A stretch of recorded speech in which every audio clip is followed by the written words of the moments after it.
Hello comic book fans and welcome from Comic Boss 1. Okay, so today we've got a very special little item here.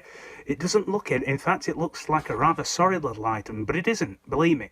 Okay, so if you remember back to my Silver Surfer video, my Silver Surfer run, I've got a complete run and I've had it for a very long time, since I was in, well, I think I started it when I was in my teens and finished it not long after. But if you remember, I did say that I had this book in my collection and I said that it was faded cover. So I'd ordered it through mail order and I knew that it was faded. It said it was faded. I didn't know it was this faded. And I only realised how badly faded it was a couple of years after when I saw what the cover should look like, because this was before the days of the internet. Yes, I am that old. But yeah, it was just interesting.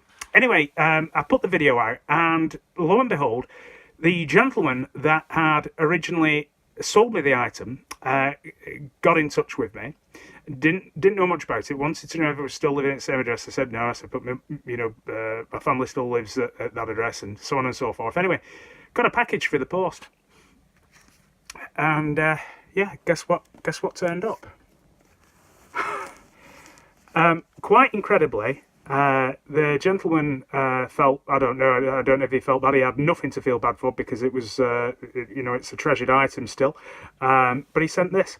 And I was just absolutely amazed. One, that he'd watched the video, and because he'd not said, I'm watching your vids or anything like that. Just out of the blue, boom, Facebook me and all sorts from there on in. But I just wanted to say thank you very much. Really, thank you very much. Just to get that through the post, it was unbelievable. Didn't even tell me about it, just did it, boom. So yeah, but what I thought was, I thought that it served as a really nice kind of look-see at the impact of UV light on comic books and on paper and on the kind of red end of the spectrum in particular. But yeah, it's just interesting really to see how completely bleached it was. Now this at some stage, so I believe, has been kept in a window. Partially there was a book in front of it. If you look at it, it's possible to imagine, and then obviously it's just bleached the upper half of it. But that is quite impressive. If you look at the lettering as well, we'll have a look there. See, and the reason, by the way, why the CGC slabs are at the back there is because obviously I wanted also to talk about forms of protection. No, it's not one of those videos. It's not an education video. Basically, you've got an array of different slabs, but from what I'm aware, please do comment on this in the background because I want to build up some advice for people, and if we can get some comments going, that'd be fantastic. As far as I'm aware, I think the CGC slabs do have some form of UV coating, UV kind of protection or shield around them, which is why they're not quite as translucent as the CBCS slabs, which I believe don't. But I just wanted to clarify that, and see whether that's true.